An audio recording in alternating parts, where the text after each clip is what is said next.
하나님 말씀 로마서 15장 22절부터 33절까지 제가 읽겠습니다. 그러므로 또한 내가 너희에게 가려 하던 것이 여러 번 막혔더니 이제는 이 지방에 일할 곳이 없고 또 여러 해 전부터 언제든지 서바나로 갈 때에 너희에게 가기를 바라고 있었으니 이는 지나가는 길에 너희를 보고 먼저 너희와 사귐으로 얼마간 기쁨을 가진 후에 너희가 그리로 보내주기를 바람이라. 그러나 이제는 내가 성도를 섬기는 일로 예루살렘에 가노니 이는 마게도냐와 아가야 사람들이 예루살렘 성도 중 가난한 자들을 위하여 기쁘게 얼마를 연보하였음이라.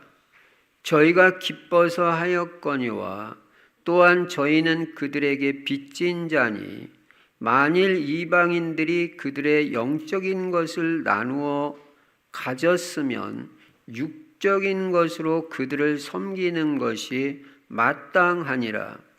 그러므로 내가 이 일을 마치고 이 열매를 그들에게 확증한 후에 너희에게 들렀다가 서바나로 가리라. 내가 너희에게 나아갈 때에 그리스도의 충만한 복을 가지고 갈 줄을 아노라. 형제들아, 내가 우리 주 예수 그리스도와 성령의 사랑으로 말미암아 너희를 권하노니 너희 기도에 나와 힘을 같이하여 나를 위하여 하나님께 빌어 나로 유대에서 순종하지 아니하는 자들로부터 건짐을 받게 하고 또 예루살렘에 대하여 내가 섬기는 일을 성도들이 받을 만하게 하고 나로 하나님의 뜻을 따라 기쁨으로 너희에게 나아가 너희와 함께 편히 쉬게 하라. 평강의 하나님께서 너희 모든 사람과 함께 계실지어다. 아멘. 오늘도 오직 예수만 그리스도이십니다. 네, 완전 담나야 됩니다.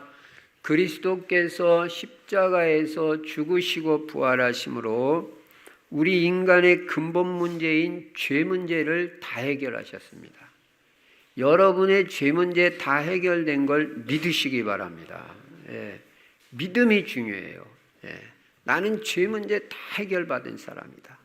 예수를 주와 그리스도로 확실하게 내가 믿고 분명히 내가 영접했으면 나는 하나님의 자녀예요. 모든 죄 문제 다 해결받은 사람이에요. 예수님은 하나님 만나는 길을 열어주시고 사탄 마귀 권세를 완전히 꺾으신 것입니다. 이분만이 그리스도입니다. 이 그리스도 안에는 영육간에 모든 복이 다 들어있고 이 예수 그리스도는 오늘도 우리의 치유자가 되시는 것입니다.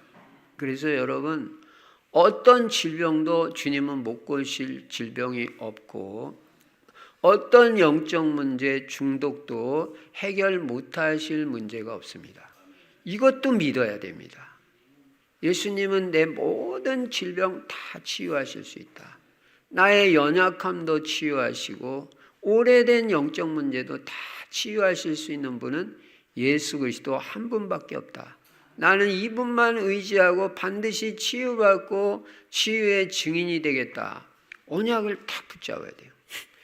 그리고 기도하면 하나님 역사하십니다. 그리고 이 예수 그리스도를 어떻게 해야 되냐? 내 인생의 주인으로 오늘도 모셔야 돼요. 예수 그리스도가 주인이 되면 내 인생은 부족함이 없고 하나님께서 내 인생의 모든 것을 다 책임져 주시게 돼 있어요. 그래서 여러분, 아무것도 염려 안 해도 됩니다. 특히 위기 만난 분들 계산하지 마시기 바랍니다. 인본주의 대책 세우지 마시기 바랍니다. 그냥 믿음으로 기도하고 하나님께 맡기면 하나님께서 역사하시게 되어 있고 인도하게 되어 있습니다.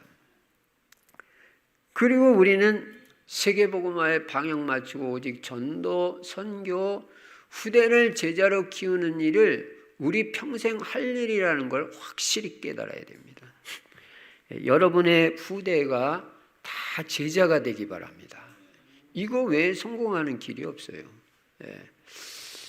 그리고 세계복음화에서 우리 성도님들은 다 지난주에 말씀드렸죠. 우리의 정체성은 전도 제자다. 처음 예수 믿을 때부터 전도 제자지 한참 믿고 나서 훈련 많이 받고 제자 되는 게 아니다. 전도 제자 되는 게 아니다. 처음부터 여러분은 전도자로 살아야 돼. 그래서 이번 27차 캠프는 특별히 관계 중심으로 캠프하라고 그랬어요. 하나도 어렵지 않아요. 여러분이 진짜 전도 대상자 놓고 기도하고 전도 때문에 기도하고 있으면요, 누군가 이 사람에게 복음 전하고 싶다 그 생각이 떠오르게 돼 있어요. 그러면 그 사람 이름을 놓고 기도를 좀 많이 하세요. 기도하고 찾아가 보든지 전화를 하든지 약속을 해서 한번 만나든지, 이게 전도 캠프입니다. 그래서 여러분 다 각자 각 조에서 그렇게 해가지고 조장님한테 그거 보고했어요. 나는 이렇게 이번에 캠프를 했습니다. 누구한테 복음 전했습니다. 근데 이 사람이 예수님 영접했습니다. 또는 뭐 안 했습니다. 조금 기도 더 해야 될 것 같습니다. 이렇게 캠프를 해가지고 조장님한테 보고를 하면 그게 다 주별로 캠프가 되는 거예요. 물론 같이 연합해서 현장도 들어갈 수 있지만 개별적으로도 각 조원들이 아는 사람 중심으로 캠프를 해야 돼요. 그래서 그거를 조장님한테 보고하면 그게 캠프가 되는 겁니다. 그러니까 이번 캠프는 너무너무 쉬운 거예요. 아는 사람, 관계되는 사람, 그냥 넘어가지 마시고 전도 일지에 써가지고 보고를 하시기 바랍니다. 그리고 이제 우리는 금년에는 어쨌든 전도제자가 돼야 되는데, 전도제자는 사모놀이 있어야 돼요. 오늘의 말씀, 오늘의 기도, 오늘의 전도. 뭔가 생각이 있어야지 우리가 그냥 무대뽀로 사는 게 아니잖아요. 뭔가 기도가 있어야 되잖아요. 그게 전도제자입니다. 다른 거는 다 하는데 사모놀만 안 한다. 그리고 우리가 어떻게 하나님 앞에 축복 주세요, 응답해 주세요, 어떻게 말하기가, 그게 참 마음에 부끄럽잖아요. 그래서 사모를 중심의 전도자의 삶을 살고 나의 전도 작은 거라도 실천하면, 제가 뭐라고 그랬습니까? 하나님은 전도 생각만 해도 복을 준다고 그랬죠. 여러분이 전도 때문에 누구한테 전화 거는 그 자체가 최고 복된 일이라는 걸 알아야 돼요.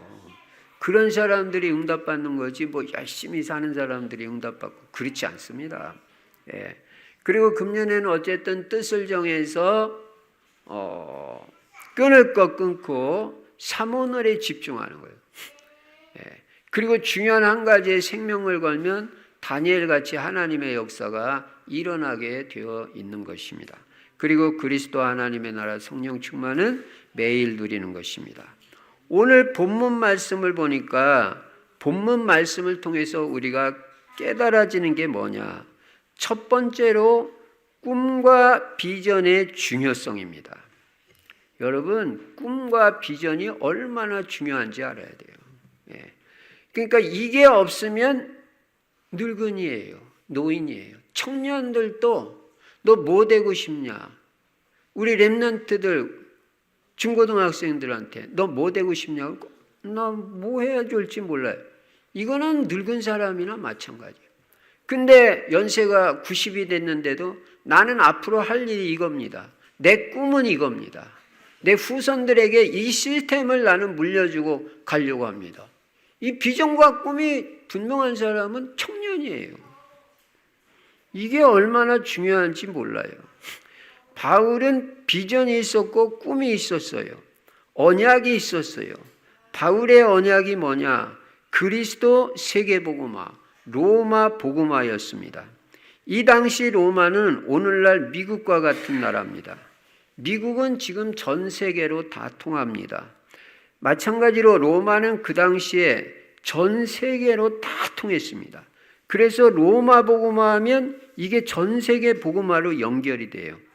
그래서 바울은 늘 로마 복음화가 자기의 꿈이었고 소원이었고 비전이었습니다.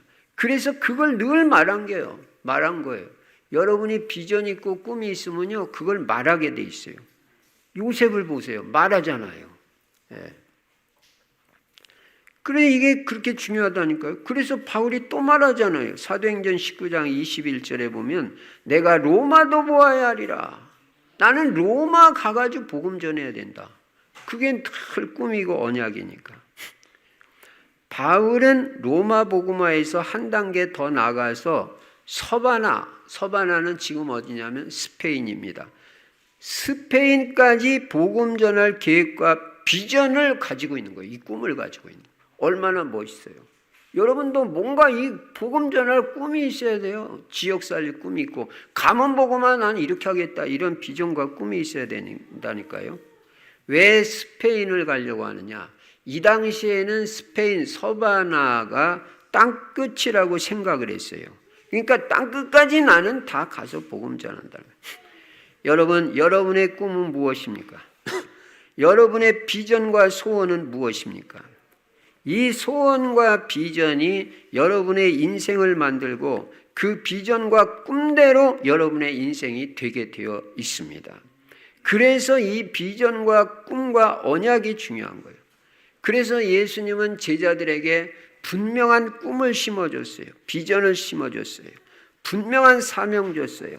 마태복음 28장 18절부터 20절에 보니까 하늘과 땅의 모든 권세를 내게 주셨으니 그러므로 너희는 가서 모든 민족을 제자로 삼아 너희들 모든 민족을 다 제자로 삼아라. 이게 비전이에요. 이게 꿈이에요. 이 꿈을 심어주는 아버지와 아들과 성령의 이름으로 세례를 주고 내가 너희에게 분부한 모든 것을 가르쳐 지키게 하라. 볼지어다 내가 세상 끝날까지 너희와 항상 함께 있으리라 하시니라.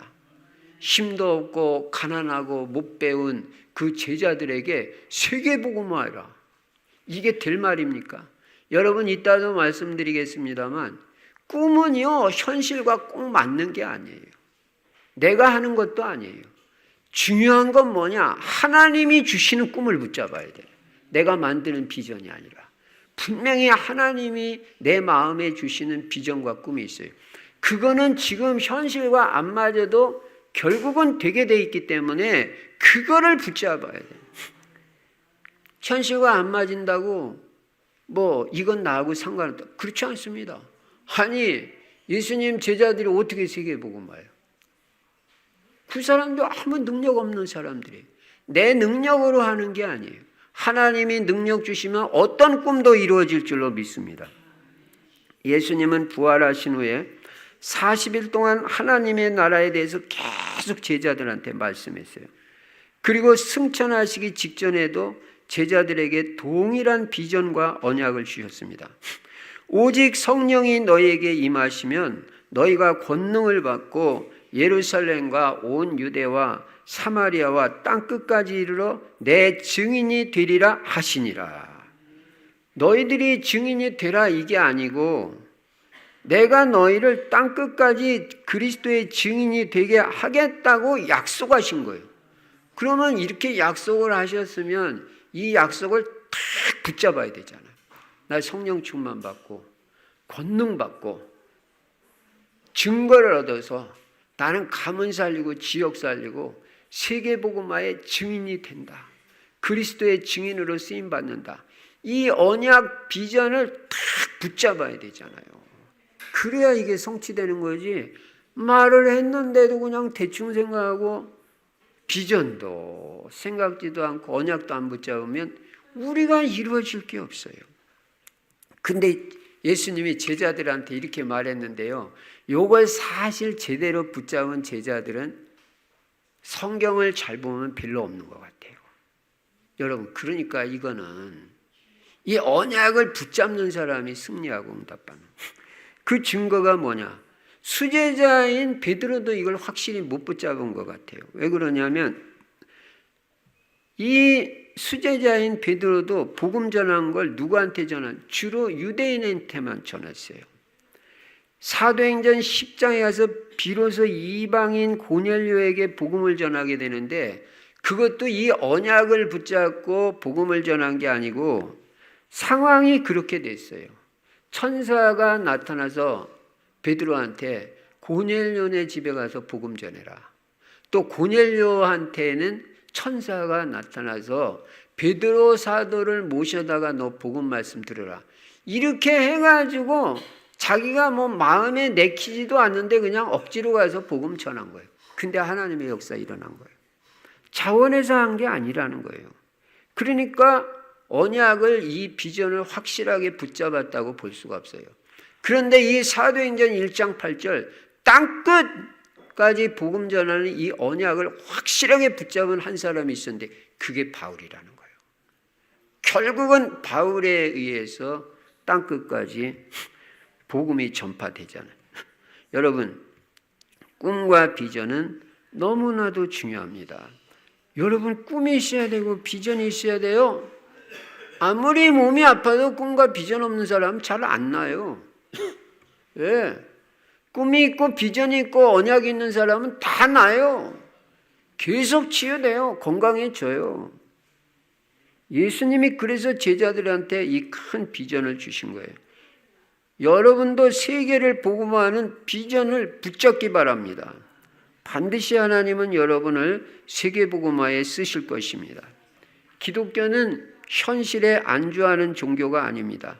기독교는 늘 미래를 말하잖아요. 그리고 세계를 향해서 전진해 나가는 종교예요. 그러니까 우리는 계속 북방 28개국, 237 세계, 5천 종족 복음화를 계속 말하잖아요. 얼마나 멋있어요. 예. 그래가지고 이렇게 세계복음화에 쓰임받은 이제 받기 시작한 교회가 처음 초대교회인데 이 땅에 이 교회를 탄생시키신 분은 성령님이에요. 예수님이 승천한 이후에 예루살렘을 떠나지 말고 아버지의 약속하신 것을 기다리라. 그 예수님이 그 말씀을 붙잡고 제자들이 120명이 마가다락방에 들어가가지고 이 언약을 붙잡고 무조건 나가지 마라. 성령 충만 받고 나가라. 이 언약, 여러분 말씀 따라 살아야 돼요. 예. 무조건 여러분 생각에 이렇게 하면 되겠지. 그래서 잘 안 되는 거예요. 말씀이 움직이면 움직이고 말씀이 안 움직이면 움직이지 말아야 돼요. 말씀. 그래서 이 말씀을 붙잡고 120명이 마가다락방에서 오로지 기도에 힘쓰다가 다 성령의 충만을 받게 돼요. 이제 이게 출발점이잖아요. 땅끝까지 증인되는 출발점이 성령 충만 받는 것입니다. 그래서 이 성령의 역사로 말미암아 교회가 탄생한 것입니다. 그리고 이제 성령님은 이 성령 충만 받은 자들에게 비전을 주신 거예요. 여러분 잘 깨달아야 됩니다. 성령 충만 받으면 비전과 꿈이 생기게 돼 있어요. 그러니까 나는 꿈과 비전이 없다. 이거는 뭔가 점검해 봐야 돼요. 성령 충만 아직 못 받은 것일 수도 있어요. 사도행전 2장 17절에 보시면 말세에 내가 내 영으로 모든 육체에 부어주리니 내 영을 모든 육체에 부어주겠다고 그랬잖아요. 말세에. 너희 자녀들은 예언할 것이요 너희 젊은이들은 환상을 보고 너희의 늙은이들은 꿈을 꾸리라. 젊은이들은 환상을 보게 된다. 늙은이들은 꿈을 꾸게 될 것이라고 분명히 말했잖아요. 성령 충만 받은 자들에게. 여러분, 우리가 성령 충만을 받게 되면요, 반드시 꿈이 생기고 비전이 생기게 되어 있어요. 그러니까 여러분이 꿈이 없고 비전이 없다면 여러분의 신앙을 점검해 봐야 됩니다. 진짜 나는 하나님의 은혜가 있는지, 기도 생활이 제대로 되고 있는지, 예배 생활이 제대로 되고 있는지, 성령 충만 받고 있는지를 점검해야 돼요. 정상적인 신앙생활이 되고 성령의 충만을 받게 되면 반드시 뭔가 복음과 관계된 꿈이 생기게 되어 있어요. 하나님이 비전을 주시게 되어 있어요. 이것이 성령의 역사예요. 그래서 첫 번째는 비전과 꿈의 중요성을 말씀드렸습니다. 두 번째 본문에서 깨닫는 것은 이 비전과 꿈에 반응을 하라는 거예요. 비전과 꿈이 생긴 거기 반응을 해야지. 비전과 꿈을 줬는데도 안 움직여, 붙잡지도 않아. 그러면 이루어질 수가 없다는 거예요. 성령님은 먼저 뭘 하시냐면 우리 마음에 소원과 감동을 주십니다. 그래서 날마다 복음과 관련해 가지고 뭔가를 하고 싶은 소원을 주시고 감동을 주시게 돼 있어요. 이렇게 해서 인도하는 거예요. 뭔가 내가 하고 싶은 거예요. 교회를 위해서 하고 싶은 거예요. 복음을 위해서 하고 싶은 게 이게 생겨요. 근데 성령이 이런 감동을 주는데 그걸 그대로 순종하고 따르는 사람이 있고 그렇지 않는 사람들이 있어요. 그럼 어떻게 되냐? 성령이 마음에 감동을 주는데도 반응도 안 하고 그대로 순종 안 하고 그냥 눌러버려요. 아이고 성령님 나는 지금 그런 거 할 시간 아니에요. 이렇게 눌러버리면 어떻게 하느냐? 결국은 성령이 역사 안 합니다. 그런 사람들에게. 잘 깨달아야 돼요. 성령이 감동을 주실 때 그대로 순종하고 반응하는 사람들에게는요. 계속 성령이 역사하시니까 인생이 되게 돼 있어요. 일이 되고. 근데 감동을 주는데도 안 해. 너 지금은 기도해야 될 때야. 너 하루에 3번 하나님 앞에 무릎 꿇고 바라봐야 될 때야. 아무래도 나는 기도 안 하면 안 되겠다. 이게 지금 성령의 감동이거든. 근데 안 해. 그러면 어떻게 되냐? 성령이 근심한다고 그랬어요. 하나님 근심시키면요, 여러분 인생 아무리 노력하고 백방 뛰어도 안 되는 거예요. 에베소서 4장 30절에 성령을 근심케 하지 말라고 그랬어요. 감동을 주는데도 그게 하나님의 감동인데 하나님 감동도 무시하는 사람이 어떻게 응답을 받겠어요? 어떻게 문제가 해결되겠어요? 나아가서요. 데살로니가전서 5장 19절에 보면요. 성령을 소멸시키지 말라고 그러시죠. 성령이 감동을 주시는데도 안 하면 결국은 성령은 소멸되는 거예요. 소멸된다는 말이 성령이 떠나고 없어진다는 말이 아니고 성령이 주시는 감동과 이 소원이 없어지고 만다는 거예요. 그리고 역사를 이제 안 하는 거예요. 그럼 그 사람은 어떻게 돼요?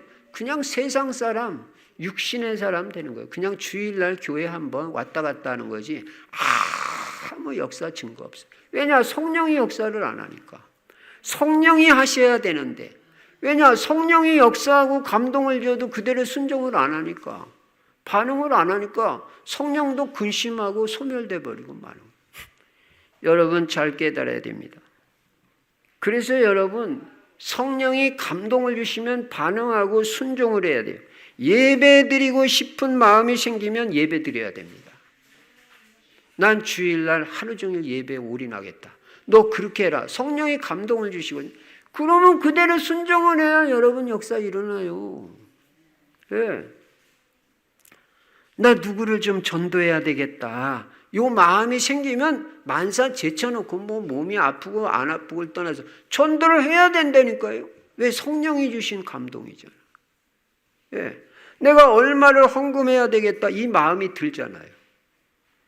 그러면 그때는 계산하는 게 아닙니다. 성령이 다 알아서 우리 형편 얼마나 더 잘 알아요. 근데 이렇게 이만큼 너는 해라. 이 감동이 올 수 있거든요. 그러면 계산하지 않고 헌금을 할 때 경제가 회복되고 응답이 오는 거지. 그걸 눌러버리는 거예요. 내가 지금 형편이 어떤데 뭐 장사가 되니 안 되니. 성령 역사 아니에요. 예. 믿음으로 드려지는 헌신과 믿음으로 드려지는 헌금에 하나님이 역사하시는 것이다. 이게 바로 성령의 인도받는 생활인 것입니다. 성령의 감동대로 사는 거예요. 성령의 감동에 반응할 때 우리의 신앙은 더욱더 발전해 나가고 깊어지는 것입니다.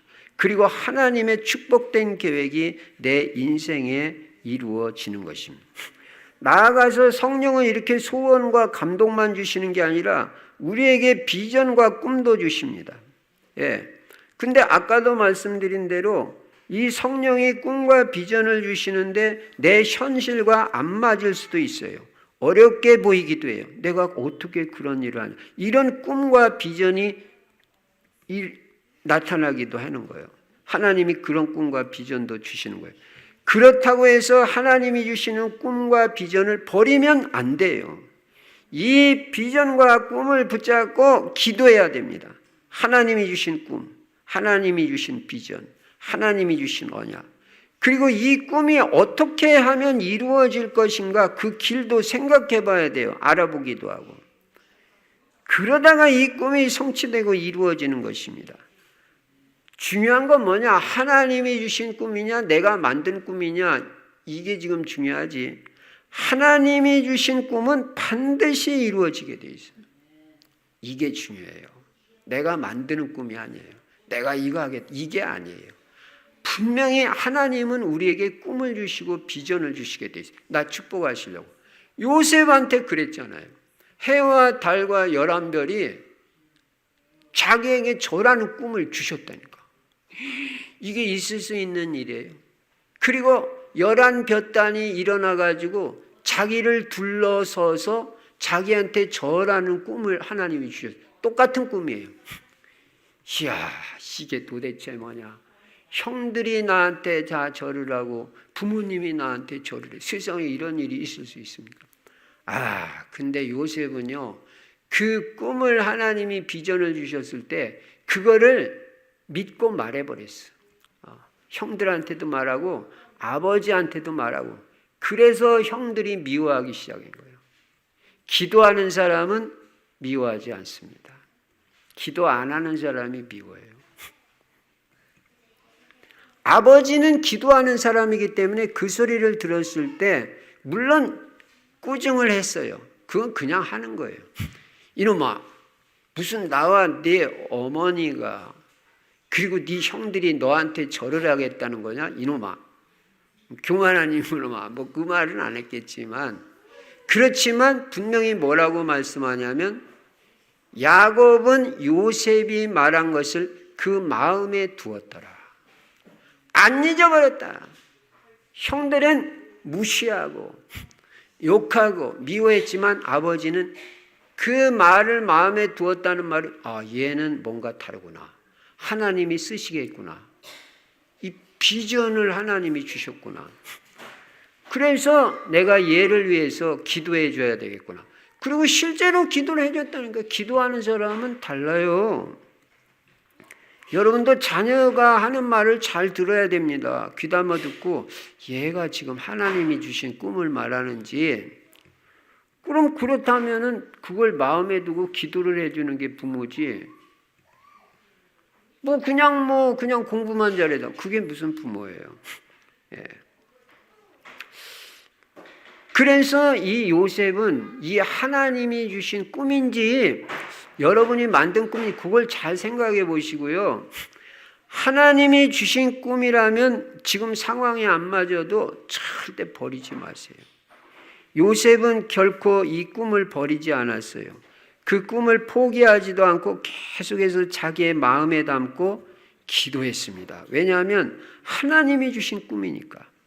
그리고 하나님이 주신 그 꿈은 반드시 이루어질 것을 믿었습니다. 결국 그 꿈대로 이루어졌습니다. 여러분, 하나님이 주신 꿈과 비전은 반드시 이루어집니다. 그래서 우리는 이 꿈과 비전에 반응을 해야 돼요. 반응한다는 말은 이루어질 걸 믿고 붙잡고 기도하고 또 이 꿈이 이루어질 길을 찾아야 되는 거예요. 이루어지도록 실천도 하고 시도도 하고 도전도 하는 거예요. 그때 하나님이 인도하십니다. 우리에게는 기다려야 할 것이 있고 도전해야 할 것이 있습니다.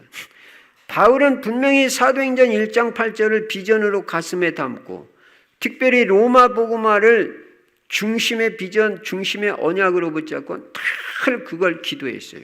그리고 입으로도 말하잖아요. 그리고 도전하고 인도받잖아요. 오늘 본문 22절부터 24절에 보시면요. 그러므로 또한 내가 너희에게 가려 하던 것이 여러 번 막혔더니 다 로마로 가려고 했는데 자꾸 길이 막혀요. 근데 이제는 이 지방에 일할 곳이 없고 더 이상 복음 전할 곳 없다. 이 지방에는 내가 복음 다 전했다. 또 여러 해 전부터 언제든지 서바나로 갈 때 나는 서바나 땅 끝까지 갈 생각이 있어. 거기까지 복음 전하러 갈 텐데 서바나 스페인까지 가려면 로마를 반드시 거쳐야 되거든요. 그러니까 그 서바나로 갈 때 너희에게 가기를 그때 너희에게 들리고 싶다. 그 바라고 있었으니 이는 지나가는 길에 너희를 보고 먼저 너희와 사귐으로 얼마간 기쁨을 가진 후에 그렇게 보고 싶은 로마 제자들을 보니까 기쁨이 생기잖아요. 너희가 그리로 보내주기를 바란다. 내가 스페인으로 가는 걸 보내주기를 바란다. 이렇게 말씀하고 있어요. 바울은 로마 복음화를 늘 꿈꾸면서 그 꿈에 반응하고 여러 번 가려고 애를 쓴 거예요. 그러나 번번이 그 꿈이 막혔어요. 그렇다고 해서 포기하지 않았습니다. 이번에는 진짜 서바나로 가는 길에 로마에 들르겠다고 분명한 계획을 세웠어요. 그래서 로마 성도들에게 편지하면서 구체적인 계획과 일정까지 말하고 있어요. 내가 그동안 로마 성도들 중에 가난한 사람들이 있다는 걸 안다. 그래서 내가 로마 성도들을 위해서 헌금을 좀 모았다. 마게도냐에 있는 성도들, 아가야에 있는 성도들. 마게도냐는 주로 어떤 교회가 있냐면 빌립보 교회, 데살로니가 교회. 이게 전부 마게도냐에 있는 교회예요. 그리고 아가야에는 고린도 교회가 있어요. 이런 교회에서 성도들로 하여금 예루살렘 교회는 바울을 이게 모교회잖아. 이런 교회. 이 모교회를 돕겠다는 거 이게 보통 은혜가 아니죠. 말하자면 우리 교회가 여기 이렇게 있는데 우리 교회가 뭐 부족하지만 러시아도 조금 헌신하고 대만도 조금 헌신하고 하는데 그 교회들이 우리 교회를 돕겠다고 나오는 거예요. 우리 성도들 중에 가난한 성도들한테 구제헌금을 보내고 싶다는 거예요. 그래서 실제로 헌금을 했어요. 그래서 바울이 이번에는 이 헌금을 가지고 너희 예루살렘 교회에 먼저 가겠다. 가서 이 헌금을 전달한 다음에 너희에게 가겠다. 스페인으로 가는데 그 가는 길에 로마 교회 너희들에게 들리겠다는 거예요. 이 구체적인 일정까지 말하는 거예요. 그러니까 바울은 늘 이 세계복음화의 이 비전을 가지고 그 일정을 늘 기도하면서 생각을 해요. 저도 해외 단기 선교 갈 때는요, 기도를 사실 많이 합니다. 그리고 하나님께 묻고 또 묻고 또 이렇게 하면서 하나님의 인도를 받는 거예요. 그래가지고 결국은 로마로 가긴 가는데 예루살렘에 우리가 이미 사도행전에서 다 봤잖아요. 예루살렘에 갔다가 구제헌금 전달하러 갔다가 사실은 어떻게 됐어요? 거기서 뭐 구제헌금 전달하고 선교 보고 다 잘하고 뭐 그 교회에서 선교사를 이렇게 후원해서 보내가지고 갔습니까? 그렇지 않잖아요. 이 예루살렘에는 아주 바울을 싫어하는 사람들이 있어요. 너는 뭐 예수도 믿고 율법도 안 지켜도 돼? 할례도 안 받아도 돼? 어디서 그런 말 해? 그리고 이 율법주의자들이 바울을 미워하는 거예요. 싫어하는 거예요. 그래가지고 결국은 잡힌 거예요, 거기서. 그래가지고 고소당하고 고발당해가지고 죄수의 몸으로 로마로 가잖아요. 결국은 가잖아요. 이게 뭐 하나님 방법이니까 뭐 하나님 방법대로 되는 거예요. 그래서 결국은 로마에 가긴 갑니다. 가가지고 거기서 복음을 전하게 된 거예요. 여러분, 꿈은 반드시 이루어지고 뭐 어떤 방법으로는 이루어질지 모르지만 그 꿈은 반드시 이루어집니다. 하나님이 주신 꿈을 확실하게 믿고 기도하고 준비하고 응답받고 반응한 자에게 하나님은 이루어 주십니다. 꿈은 내 힘으로 되는 게 아니에요. 비전은 내 능력으로 성취되는 게 아니에요. 하나님이 주시는 능력과 하나님이 열어주시는 문에 의해서 그 꿈이 성취된다는 것입니다. 첫째, 꿈과 비전의 중요성. 두 번째, 꿈에 반응하라. 붙잡고 기도하고 성취될 길도 알아보고 준비하고 인도받아가라. 하나님께 기도하면 이루어 주신다. 세 번째 본문에서 깨닫는 것은 전도는 성도의 최고의 특권이라는 거예요. 우리는 반드시 복음을 전파해서 세계복음화해야 됩니다. 예수 그리스도의 복음은요, 고이 싸가지고 묻어두는 골동품이 아니에요. 여러분, 너만 가지고 있으라고 우리에게 복음을 줬습니까? 그렇지 않습니다. 하나님의 말씀은 보존만 하라고 준 게 아니라 선포하라고 준 거예요. 그래서 라인하르트 본케 목사는 뭐라고 말했냐면 전파되지 않는 복음은 소용이 없다. 그렇죠. 전파 안 되고 그냥 가지고만 있는 복음이 무슨 소용이 있어요. 전파되어질 때 능력이 나타나고 하나님의 역사가 일어나는 거예요. 그러니까 여러분 복음을 가지고 선포를 하셔야죠. 그래야 여러분 가문에도 역사가 일어나고 사람도 변화되지, 눈치 보고 하나도 선포도 못하고 있으면요 아무 역사 안 일어나요. 가지고만 있으면 소용없다. 선포될 때 하나님의 역사가 일어난다. 그래서 마가복음 16장 20절에도 보면 제자들이 나가 두루 전파할세. 두루 전파했잖아요, 제자들이. 그때 주께서 함께 역사하사라고 분명히 말하고 있어요. 제자들이 현장에 나가서 복음을 전파할 때 하나님이 함께 역사하셨다는 것입니다. 우리는 그냥 집에만 가만히 있고 있는 자리에 머물러만 있고 그렇게 되면 안 돼요. 나가서 복음 전파할 때 하나님의 역사를 맛볼 수 있습니다. 스미즈 위글즈워드라는 사람인데 이 사람 뭐라고 말했냐면 사도행전이 기록될 수 있었던 중요한 이유는 사도들이 복음을 전했기 때문이다 그랬어요. 그렇죠. 복음을 전했으니까 우리가 사도행전 봤잖아요. 얼마나 주옥 같은 그런 전도행전입니까? 그게 복음을 전했기 때문에 그 사도행전이 나온 거지, 복음 안 전하면 사도행전이라는 성경이 나타날 수가 없는 거예요. 여러분에게 전도하라면 이게 뭐 부담이고 뭐 아이고 힘들고 내가 어떻게 하냐, 그거 아닙니다. 성도가 이 땅에서 누리는 최고의 특권이 전도예요. 천사도 흠모하는 게 전도예요. 천사가 진짜 원하는 게 뭔지 알아요? 복음 전하고 싶은 거예요. 근데 전할 수가 없잖아요. 왜냐? 영적 존재니까. 그래서 겨우 한다는 게 아까도 말씀드린 대로 베드로한테 너 고넬료네 집에 가서 복음 전해, 이렇게 말했을 뿐이지 자기가 직접 고넬료네 집에 가서 복음 전한 게 아니잖아요. 할 수가 없어요. 천사는. 그렇게 흠모하고 하고 싶은 게 전도인데도 천사는 할 수 없어요. 그런데 구원받은 하나님의 자녀만 할 수 있는 최고의 특권이 전도고 복음 전파다. 이 축복을 놓치면 안 되잖아요. 우리가 평생 신앙생활하면서 나중에 뭐 은퇴하고 나서 할 일 없으면 할머니 되고 할아버지 되면 그때 전도합니까? 물론 그때도 전도해야 되지만 지금 해야 되는 거예요. 여러분, 이 땅에서도 100배의 복을 받는 거는 복음 전파밖에 없고요. 하나님 나라 가서도 최고의 상금 받고 멸류관 받는 거는 복음 전도하는 것밖에 없어요. 그래서요, 저는 최고 복 받은 사람들이 복음 전하는 사람들이라고 확실히 믿는 거예요. 예. 마태복음 6장 33절에 너희는 먼저 그의 나라와 그의 의를 구하라. 그리하면 이 모든 것을 너희에게 더하시리라. 천국에 가서는 할 수 없는 거예요. 왜냐? 천국은 다 예수 믿는 사람들만 있어요. 찬송하고 예배 드리는 건 천국에 가서도 해요. 전도는요, 이 땅에서 안 하면요, 영원히 기회 놓치는 거예요. 최고의 축복을 놓치는 거예요. 어떻게든지 복음 전해야 됩니다. 그래서 제가 말했잖아요, 지난주에도.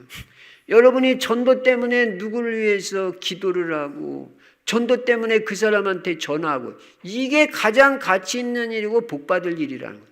제가요, 이 강단에서 새벽마다 기도합니다.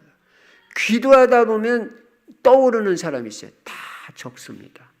적어놓고 알아보는 거예요. 전화도 하고, 제가 직접 연결이 안 되는 사람은 연결되는 사람한테 부탁해요. 내가 만나고 싶으니까 약속 좀 해서 만나게 좀 해달라.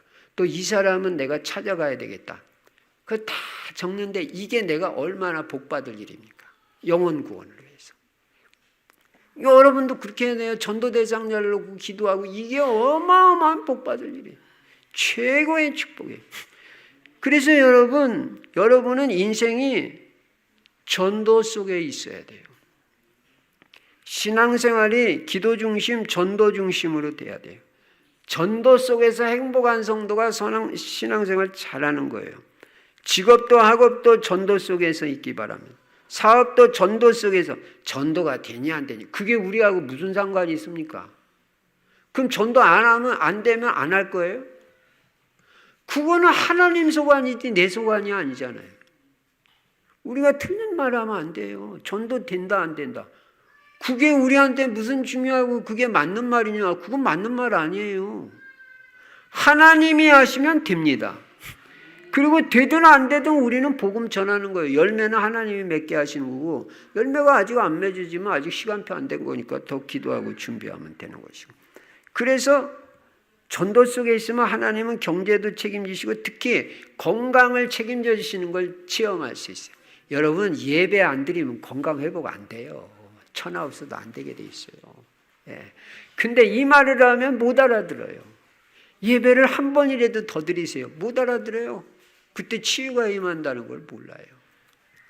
전도 현장에 따라가만 보세요. 기도 한 번만 해보세요. 치유가 됩니다. 못 알아들어요. 내가 지금 상황이라. 예배 회복 안 되고 회복될 게 하나도 없습니다. 전도 회복되고 회복될 게 없습니다. 네 번째 본문에서 깨닫는 거는 우리는 때때로 자기 자신을 점검하는 게 필요하다는 거예요.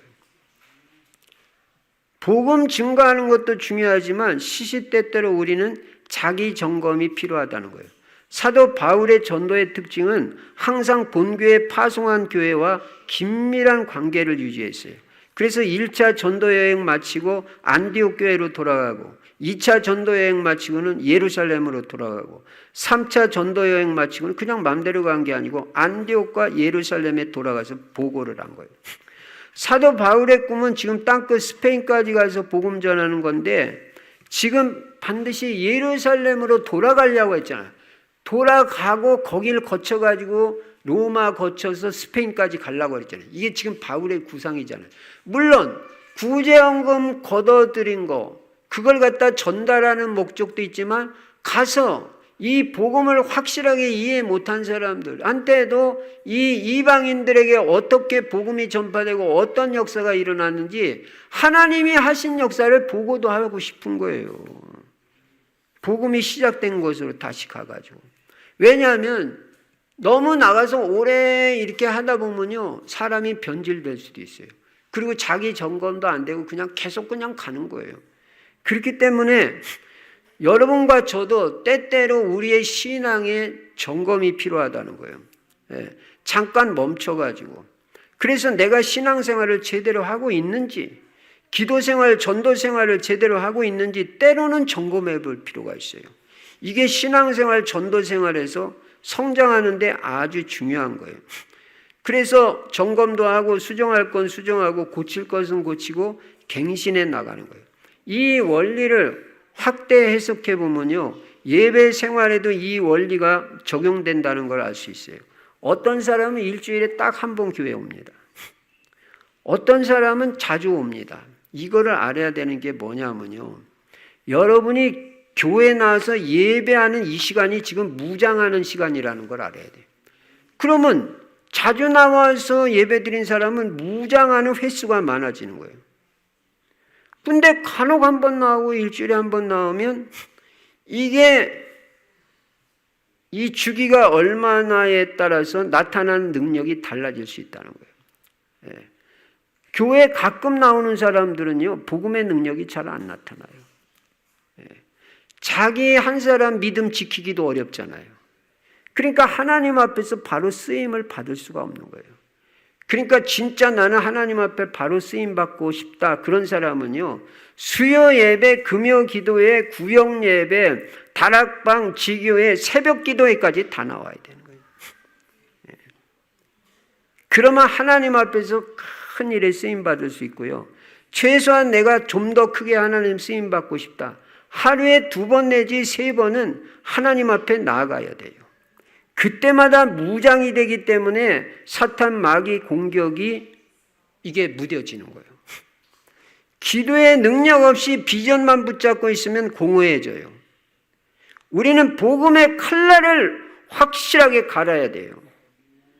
기도로 깨어 있어가지고 마귀가 볼 때 범접하기가 어렵다고 판단될 정도가 돼야 돼요. 그래서 고린도후서 13장 5절에도 너희가 믿음에 있는가 너 자신을 시험하고 너희 자신을 확증하라고 말씀하고 있어요. 나는 지금 복음의 칼날을 확실하게 갈고 있는지, 기도로 늘 깨어 있는지 확인해 봐야 돼요. 나무를 패는 두 사람이 있었어요. 4시간 동안 도끼질을 해서 나무를 패는데 한 사람은 4시간 동안 쉬지 않고 계속 열심히 도끼질을 했어요. 근데 한 사람은 50분 일하고 10분씩 쉬어가면서 도끼를 팼어요. 누가 더 많이 도끼로 이 나무를 팼겠어요? 후자. 50분 일하고 10분 쉰 사람이 훨씬 더 많이 팬 거예요. 나무를 갖다.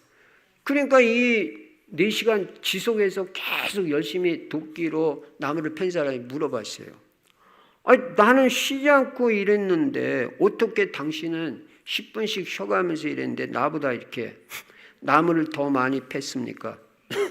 그랬더니 이 사람 하는 말이 나는 50분 일하고 10분 쉬는 동안 도끼의 날을 갈았습니다.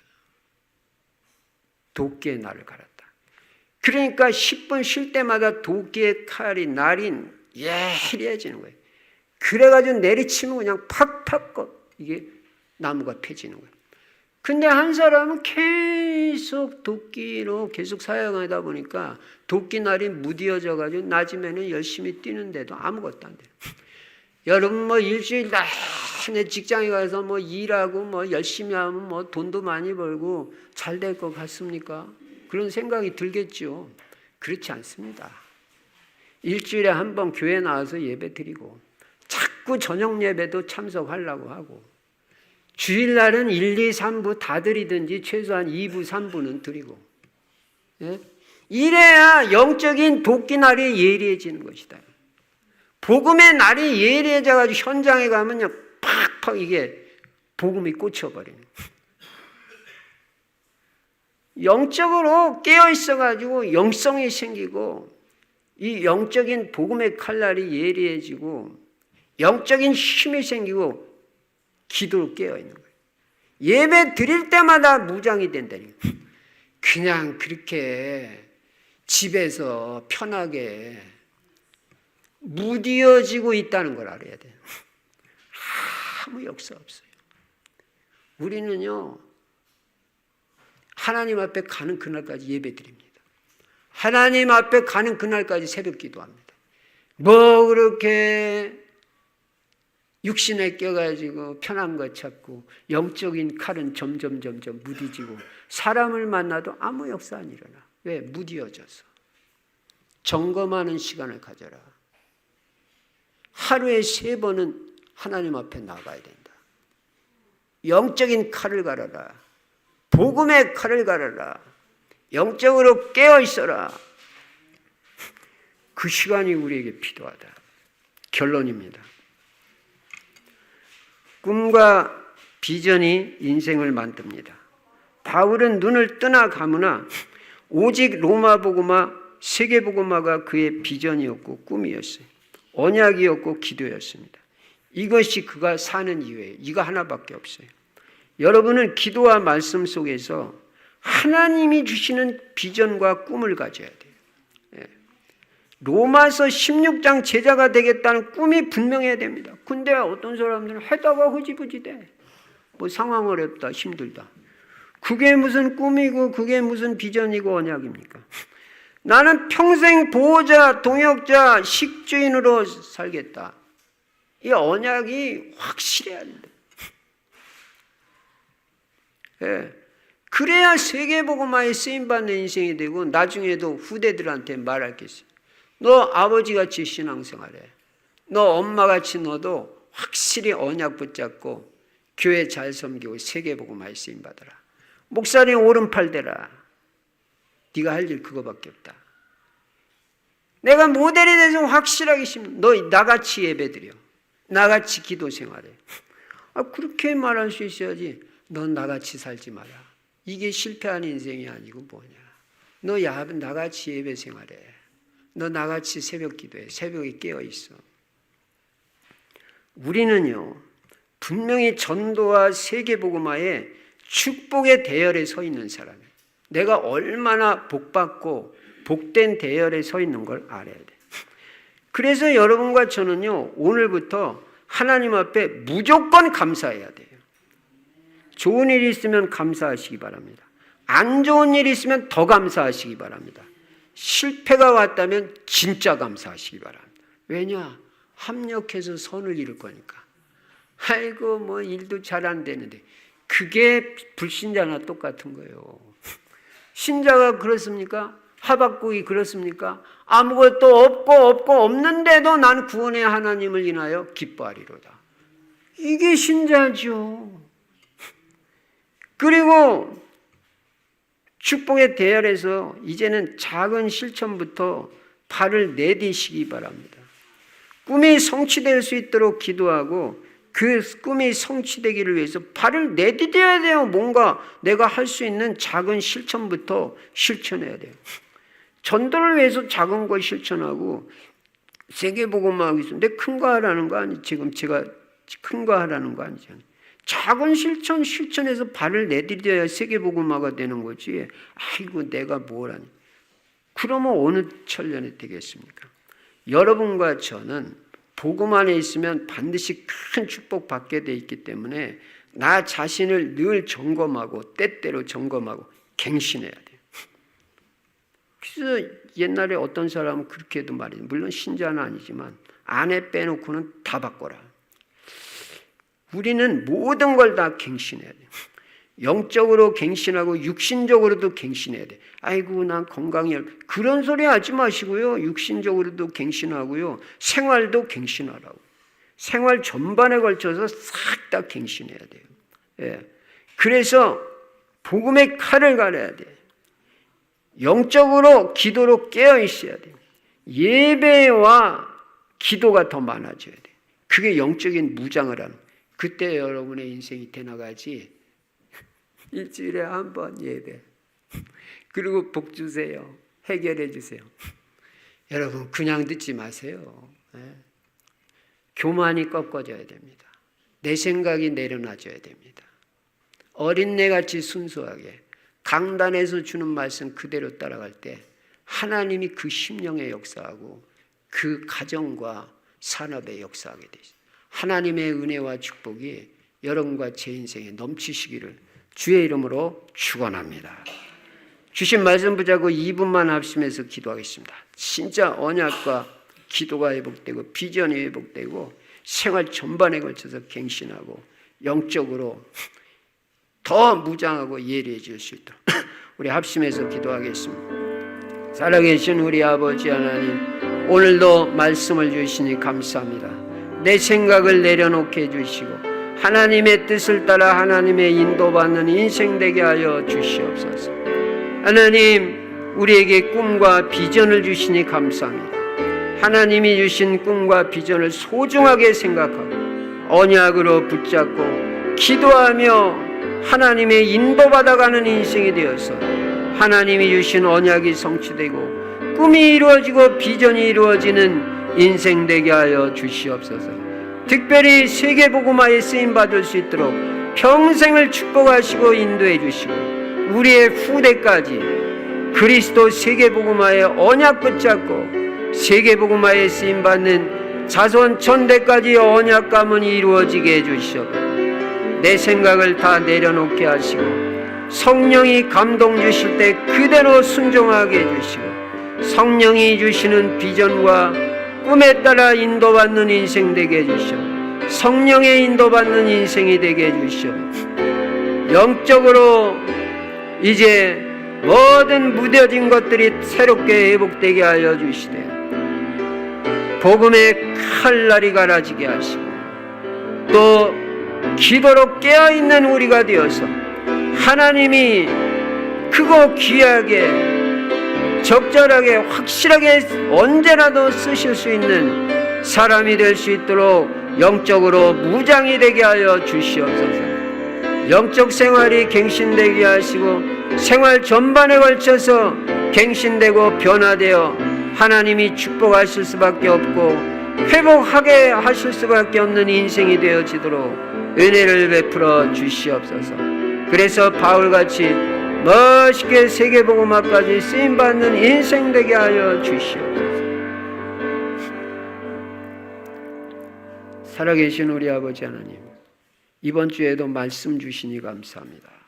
나에게 주시는 언약의 말씀으로 붙잡고 이유 토달지 말고 그대로 실천하고 인도받아서 하나님의 역사를 체험하게 하시고 이 말씀이 바울같이 세계복음화까지 성취되는 축복과 응답을 누리게 하여 주시옵소서.